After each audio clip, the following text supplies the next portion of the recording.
Welcome to the Investing Insights podcast from Morningstar.com. Every day at Invesco, they bring together ideas with technology, data with inspiration, and investors with solutions. Find out more at Invesco.com/together. Invesco Distributors, Inc. In this week's podcast, Russ Kittle shares his favorite equity funds for retirement.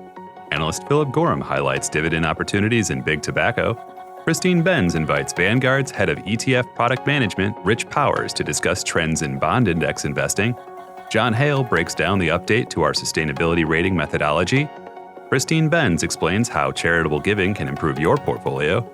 And analyst Julie Busal Sharma spells out how Accenture keeps its moat. Let's get started. First, Russ Kittle shares his favorite equity funds for retirement. Hi, I'm Christine Benz from Morningstar.com. Most investors hold substantial exposure to stocks well into retirement. Joining me to share some favorite stock funds for retirees is Russ Kittle. He's Morningstar's Director of Manager Research. Russ, thank you so much for being here. Glad to be here. Russ, let's just start by talking about why retirees should make room for stocks in their portfolios. Yeah, it makes sense to dial down your stock exposure a little bit, but not dial it out, because obviously you can be in retirement for a long time.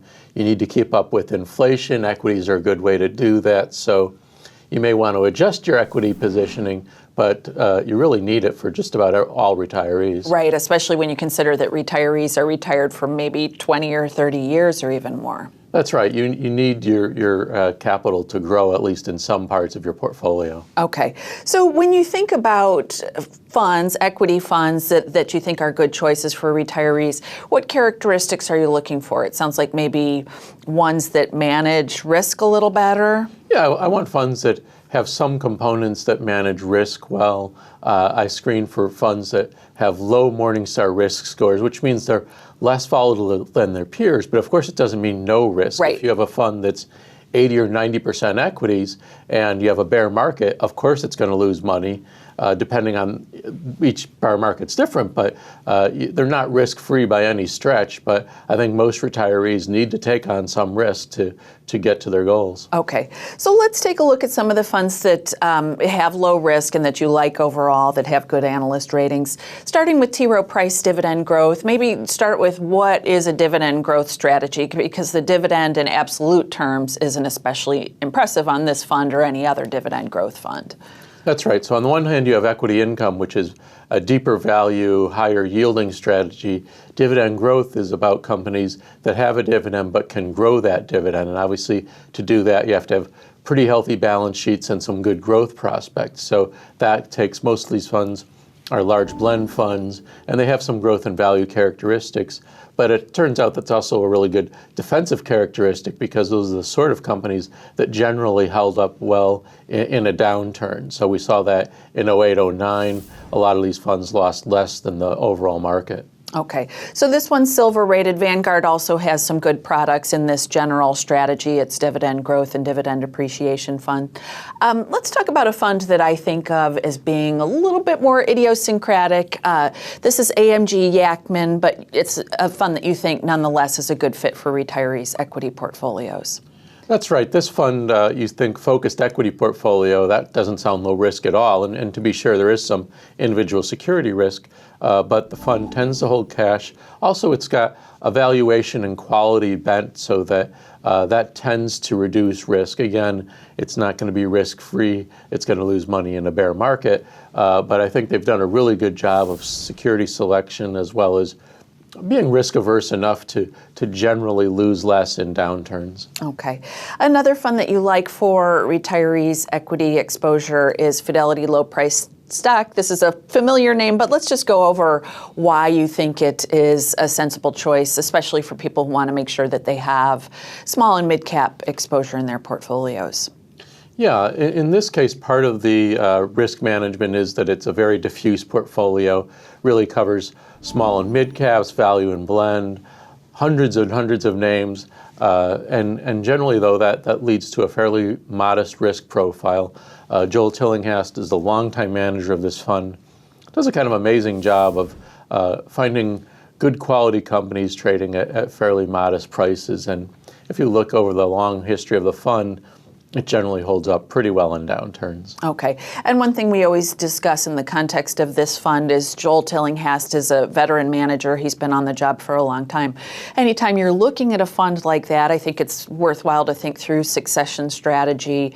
Has Fidelity given any indication about what the next steps will be on that front? Well, they have some co-managers listed who run a small sleeve of the fund. Yeah. So I think presumably they would take that over, and I wouldn't be surprised if they haven't officially said that, but presumably they would take that over. So you would probably have a number of people running the fund. Doing what Tillinghast does on his own is just about impossible for a normal person. He's just an extraordinary investor, just a remarkable investor. And so you really would have to hand it off to a lot of people. So I agree, you want to watch that closely because it will be a different fund when Tillinghast retires, but we hope he doesn't retire soon because he does such a good job. Your last idea is a fund that has some overseas exposure. So let's talk about that particular fund, but also talk about how retirees might approach that question of how global their equity portfolio should be.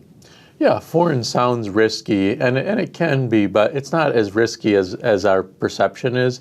And so I think for most people it makes sense to have some exposure. Tweedy Brown Value hedges a lot of their foreign currency exposure, so at least you don't have as much currency risk and therefore less volatility. They've got a mix of U.S. and foreign equities. It's very much a value-driven strategy, which mutes risk a bit. It's a fairly diversified portfolio that also mutes risk a bit. And they're just good stock pickers. We're working on the second generation at Tweedy, but they really do a good job of building up their analyst and manager staff, so that the transition's been a pretty smooth one. Okay, Russ. Thank you so much for being here to discuss these picks with us. You're welcome. Thanks for watching. I'm Christine Benz for Morningstar.com. 6 days a week, we deliver the latest news for investors. Just say, Alexa, enable the Morningstar skill, or visit Morningstar.com/Alexa. Now, analyst Philip Gorham highlights dividend opportunities in big tobacco. Love 'em or hate 'em, tobacco companies pay big dividends. But it's been a rough ride this year, with the stocks more volatile than they have been in the past. And with the industry facing some disruption, now's perhaps a good time to review the sustainability of those dividends. Disruption is coming from the emergence of new products, particularly vaping devices. In the US, the FDA is clamping down on the marketing of vaping products, and if the vaping category is impaired as a result of that, we would generally see that as a positive for most of the tobacco industry. It may be attracting a new consumer, but vaping is highly competitive, economic moats are almost non-existent, and margins are much lower than those of cigarettes as a result. So if the category goes away, the consumer that switched to vaping, and perhaps dual users of both products, may go back to smoking cigarettes, which remains a highly profitable, moaty, cash-generative business that should be able to support dividend growth. Cigarette consumption is, of course, in decline in most markets, so growth is dependent on the companies being able to offset volume declines with price increases. Most markets, we think, still have headroom for multi-year price hikes, and we expect that pricing power to drive earnings growth in the low single-digit range for the next few years. However, economic road bumps, tax increases, or marketing restrictions can all have a usually temporary impact on price elasticity, so we recommend owning the globally diverse manufacturers in order to mitigate that risk. Those global players are yielding roughly between 5.5% to 7% yields currently. Philip Morris International is probably the highest quality business. It has the leading position in higher margin heated tobacco, and it's yielding over 5%. British American Tobacco is similar in size. It's a bit more skewed to vaping than heated tobacco, but with a 7% yield, it also looks pretty good value. The company with the highest dividend yield is the UK's Imperial Brands, which is yielding 11%. And that's on the back of recent double-digit dividend growth and a pullback in the stock. We think this is probably the lowest quality business of the group. It generally has weaker market positions, But while dividend growth will slow significantly to the low single digits in the near term, that 11% yield can't be ignored and the stock looks significantly undervalued. So while the headlines have certainly not been pretty, and there will be substitute product in some form going forward, the core cigarette businesses are chugging along reasonably well, and that should drive cash flow and dividend growth for several years to come. Watch all the Morningstar content you love from your living room. Download the Morningstar Roku channel and get up-to-date independent insights on today's markets. Be comfortable. Be informed. Next, Christine Benz invites Vanguard's head of ETF product management, Rich Powers, to discuss trends in bond index investing. Hi, I'm Christine Benz from Morningstar. Assets in passive equity strategies recently surpassed active equity fund assets in the U.S., but bond index fund adoption has lagged that of stock funds. Joining me to discuss the pace of bond index fund adoption is Rich Powers. He's head of ETF product management in Vanguard's portfolio review department. Rich, thank you so much for being here. Great to be here. Rich, let's discuss trends that you at Vanguard observe in the realm of bond indexing, or maybe bond indexing beyond Vanguard. Historically, it has lagged a little bit behind. Maybe there's been a perception among some investors that this is a place where you want to use an active product. Let's talk about trends that you've seen, and it sounds like maybe you're seeing a little bit of a shift in terms of investors not using bond index products. Well, the facts are that many investors have gotten comfortable with equity indexing, be it in a fund or an ETF. They're a little slower to come up the curve in terms of fixed income indexing. There's a variety of reasons for that. If you just looked at mutual funds as an example, and we use our lineup as a good case study, we launched our first index equity ETF in 1976. Our first bond index mutual fund wasn't launched until 1987. Now, it was the first bond index mutual fund in the industry, but there's a 10-year head start for equities. Very similar experience on the ETF side of things. The first equity ETF was launched in 1993. The first fixed income ETF was launched 10 years later. And so there's this natural head start that I think investors gaining comfort with equity indexing as a concept more so than fixed income indexing as a concept, but there are other considerations there as well. Okay, so more recently, it sounds like you have been seeing a fair amount of enthusiasm for bond indexing. Let's talk about what the data show and why you think that is. Yeah, if you look at industry ETF AUM as a proxy for this, about 18 to 19% of all industry AUM is in fixed income index ETFs. In contrast, the cash flows over the last couple of years would be more like 30 to 40% of the cash flows are going to fixed income ETFs. And so investors, by and large, are adopting in a greater degree than what they currently hold today, suggesting they're getting comfort with fixed income ETFs as a vehicle for them to achieve whatever objectives they're trying to deliver to their clients. Okay, so I think there's a lot to like about sort of a core total bond market index ETF as sort of a diversifier for an equity portfolio. But let's talk about what we hear from some active managers of bond funds, which is that, well, the index product really isn't representative of what we're doing. So let's talk about some of the emphases in the bond index versus what we see in, say, the core intermediate term bond products. I mean, there's a couple key differences that you see in the active manager side of things relative to, say, a Barclays Bloomberg aggregate, which our B&D product tracks. The first and obvious one would be active funds tend to have a greater tilt towards corporate bonds than that broad market index offers. Secondly, the active manager will usually move duration depending upon their view of where rates are headed relative to that proxy benchmark. And then thirdly would be their active managers usually will dabble in non-investment grade bonds, so be it high yield or non-US fixed income, while the B&D or the Barclays Bloomberg index will focus exclusively on US dollar investment grade bonds.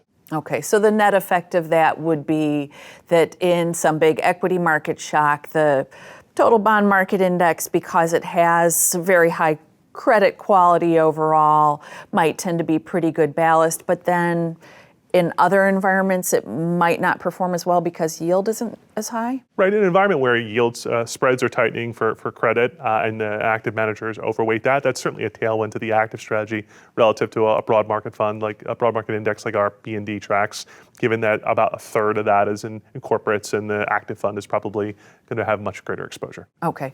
So I think investors, when they look at bonds today, whether a total bond market index fund or even, say, an active intermediate term fund or a short term fund, certainly, yields are really low.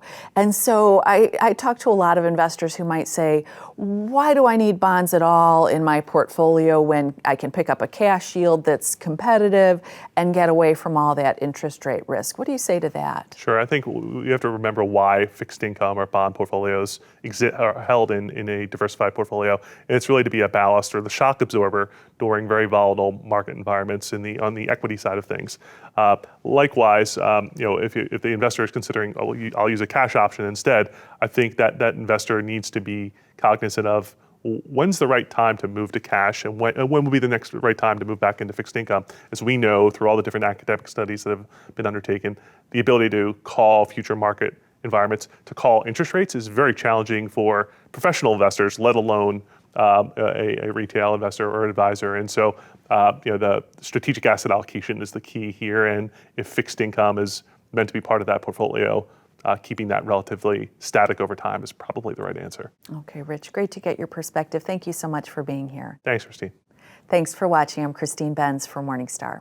Every day at Invesco, they bring together ideas with technology, data with inspiration, and investors with solutions. Find out more at Invesco.com/together. Invesco Distributors, Inc. Now, John Hale breaks down the update to our sustainability rating methodology. Hi everyone, I'm John Hale, Head of Sustainable Investing Research at Morningstar. Starting this month, we've made some enhancements to the Morningstar Sustainability Rating for funds. The enhanced version differs from its predecessor in 3 ways. First, it is focused on material ESG risk rather than on a broader array of ESG issues, some of which may not be financially material to investors. Second, company ESG risk can now be compared across industries rather than only within industry peer groups. And third, the new rating is simple and transparent, no longer requiring a complicated calculation. So let's take a deeper look at each of these enhancements. First of all, the enhanced rating is based on a concept of material ESG risk. The original rating reflected more generally how well prepared a company was to handle a broad range of ESG issues without a clear focus on materiality. The new rating reflects how much material ESG risk remains after evaluating the actions a company has taken to mitigate those risks. By materiality, we mean ESG issues that can be reasonably expected to have a financial impact on a company. One important study found that firms that performed better on material ESG issues outperformed those that performed worse on material ESG issues, and also outperformed those that focused on material issues more broadly without any emphasis on the more material ESG issues. For an oil and gas company, for example, carbon emissions are obviously a major ESG risk factor. But for an internet company, data privacy and security issues are big material ESG risk factors. So different industries have a different mix of material ESG issues, and that's reflected in the enhanced ratings. Secondly, we can now compare companies across industries rather than only within industries. The original approach was based on how well companies managed ESG issues relative to their industry peer group only. Our fund sustainability rating was thus based on which portfolios held a relatively higher proportion of ESG leaders within their industry and a relatively lower proportion of ESG industry laggards. For example, in the old rating, take 2 companies, Royal Dutch Shell and Microsoft, both rated as industry leaders. For funds that held both, Shell and Microsoft would then have had the same impact on a fund's sustainability rating. But intuitively, most of us probably suspect that, given the industry that it's in, Shell has more material ESG risk than Microsoft. The enhanced rating reflects that. Shell's material ESG risk is nearly 3 times higher than Microsoft's, and therefore, Shell now has a much more negative impact on a portfolio. Within industry comparisons do remain relevant, however. Shell remains one of the better ESG performers within the integrated oil and gas industry. Its ESG risk is about 25% lower than that of ExxonMobil, so those portfolios with oil and gas exposure would still be better off from an ESG risk perspective holding Shell rather than Exxon. Finally, our original rating required a complicated calculation because the ESG ratings of the companies in a portfolio had to be normalized, and we deducted points when companies were involved in significant ESG-related controversies. In the enhanced version, the use of a single scale of ESG risk from low to high means there's no need to normalize scores, and ESG-related controversies are incorporated into the overall company ESG risk evaluation, so there's no longer a need for a controversy deduction. That means there is a clear connection between company ESG risk scores and the portfolio score, which is an asset-weighted roll-up of the company scores. Globes are assigned the same way they've always been based on the past 12 months of portfolios. A fund sustainability score derived from company-level ESG risk is compared with its global peer group, and globes are assigned 1 to 5 based on a normal distribution. Our enhanced sustainability rating provides a way to evaluate any portfolio on ESG risk. Investors can use it to evaluate how much ESG risk is embedded in the funds they own and to identify funds with lower levels of ESG risk as an alternative. While those wanting to invest in or evaluate intentional sustainability-focused funds should expect those funds to have relatively low ESG risk, the rating should just be a first step in a broader evaluation of those funds. Investors may also want to know how funds with a sustainable investing mandate engage with companies, vote their proxies, and more broadly seek to provide impact alongside financial return. For Morningstar, I'm John Hale. Thanks for watching. Expand your investing horizons and look to the long term with Morningstar's new podcast, The Long View. Join hosts Christine Benz and Jeff Patek as they talk to influential leaders in investing, advice, and personal finance. Search for and subscribe to The Long View today. Next, Christine Benz explains how charitable giving can improve your portfolio. Hi, I'm Susan Jabinski from Morningstar.com. A strong market environment and year-end mean that it's an opportune time for investors to think about how they can be charitable while also improving their portfolios. And today, after all, is Giving Tuesday, the perfect time to discuss it. Joining me is Christine Benz, Morningstar's Director of Personal Finance. Christine, thank you for joining us today. Susan, it's my pleasure. Now, what's the connection between a strong market environment and charitable giving? Well, the big one is that many investors have appreciated securities in their portfolios. If they have stocks in their portfolios, chances are they've had some things that have gone up. And so the advantage of tying in portfolio repositioning with charitable giving is that if you're going to make some changes and make charitable contributions, oftentimes it's more tax advantageous to give securities directly to charity rather than liquidating them, raising cash, and then sending cash to the charity. Now, we're going to talk about a few different strategies that tie into our investments, but one of the best and most tax efficient is something that's available exclusively for those investors who are already taking their RMDs, and that's the qualified charitable distribution. Can you talk about that? Right. So this is only going to apply, as you said, Susan, to people who are post age 70 and a half, so they're subject to those required minimum distributions that have to come out of their portfolios annually. And the way that you can use this qualified charitable distribution is that you can send up to $100,000 in RMDs to the charity or charities of your choice.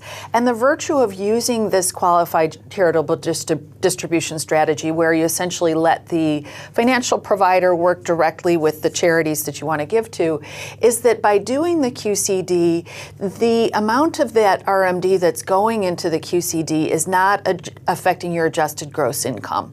So it's more advantageous to you to give this way. The other big factor here is that many fewer investors, due to the tax law changes that went into effect in 2018, will be itemizing their deductions in the first place. So this, for a lot of investors, is the best way to make a tax save from their charitable giving. But again, you can only do it if you are subject to required minimum distributions. If you're a younger investor, unfortunately, this is not open to you. Now, what can some of those younger investors do who aren't RMD, don't have to take the RMDs yet? What are some strategies that they can use to tie their portfolio portfolios with charitable giving? Well, you'd want to look at finding appreciated securities in your taxable account, maybe where the position is just too lofty for whatever reason. So maybe it's company stock and you don't want to be heavily invested in company stock because so much of your wherewithal is riding on your company's fortunes. So here might be a place where you could donate some of those appreciated securities to a charity of your choice. The trouble is, I mentioned the tax laws that went into effect in 2018. The trouble is higher standard deductions mean that many fewer taxpayers are itemizing their deductions, and charitable contributions were a type of deduction that got itemized. So one strategy that has come up in this context is the idea of bunching charitable contributions and other deductible sorts of events together into a single year where you can make them count, where you think, okay, in this year, I think I'll be able to exceed the standard deduction, so I'm going to gang all these things up in a single year. That's where the strategy can be effective. And the other thing to keep in mind in the context of using your taxable holdings to gift to charity is that by giving those securities to charity, you're effectively getting that tax gain out of your future tax bills. So you won't owe taxes on that appreciation. So that's another advantage. Then how does this tie in with portfolio management? Well, I think you want to take a step back and look at parts of your portfolio that you might want to reduce otherwise. So it might be that heavily concentrated individual stock position. It might be that you're getting close to retirement and saying, well, in my taxable account, I have too much equity exposure, maybe too much U.S. equity exposure in particular. So you can maybe make that charitable contribution really count and improve your portfolio by reducing those positions, steering to charity, and doing so thoughtfully or strategically so that you're exceeding that standard deduction threshold, at least in a few years out of a series of years. Right. And how might a donor-advised fund fit in here? They might fit in terms of being part of the strategy that you use with respect to your taxable holdings. So again, the idea is that you are steering money to the donor-advised fund, and in the year in which you make the contribution to the donor-advised fund, that counts as a charitable contribution. So you'd want to use some sort of a bunching strategy here as well. The donor-advised fund has a couple of advantages over making outright donations to charity. The first is that you can be deliberate in terms of making your contributions to charity. So once the money, in the year in which the money hits the donor-advised fund, well, that counts toward something that you might deduct on your tax return. But then you can take your time getting that money steered into charity. You can even invest the money. So donor-advised funds may invest in long-term assets, stocks, and bonds.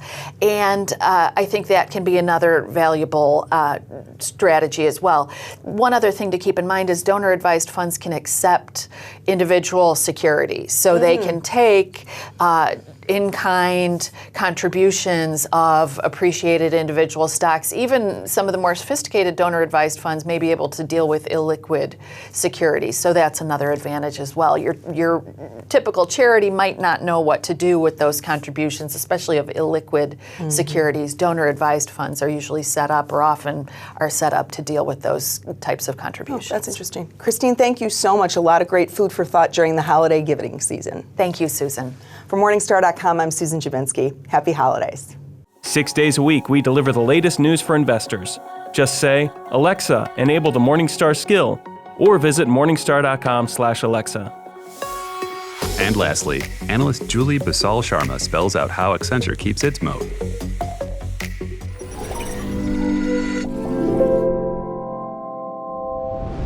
We've increased our fair value estimate for wide moat Accenture to $187 per share from $148 per share. While this still leaves the company moderately overvalued, we're confident that Accenture will be able to maintain its wide moat rating, which we believe to be founded on its intangible assets and switching costs. Accenture is one of the world's largest IT services companies, serving 80% of the top 500 companies globally. As consultants, we think Accenture benefits from the uncertainty that comes with the ambiguous outcomes on which consulting projects seek to deliver. We think that large enterprises have extreme risk aversion, which leads enterprises to rely significantly on reputation when choosing a consultant. In our view, Accenture's strong reputation is backed by its strategic and technical expertise gained from years of working with extremely large and complex companies. We think that familiarity with this expertise is a significant source of resistance to switching from Accenture's consulting or outsourcing services. While Accenture does not boast abnormal operating margins for the IT services industry, it achieves significantly greater returns on capital from its scale. After all, there are only so many blueprints and software partners an IT services company needs to solve enterprise problems, which allows Accenture to spread these blueprints across its larger customer base.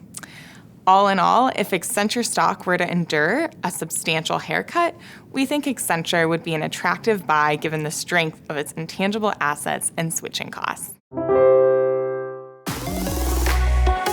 That does it for this week's Investing Insights podcast from Morningstar.com. We hope you've enjoyed our program and we welcome your feedback. Please send your comments and questions to podcast@morningstar.com. From everyone here at Morningstar, thanks for listening.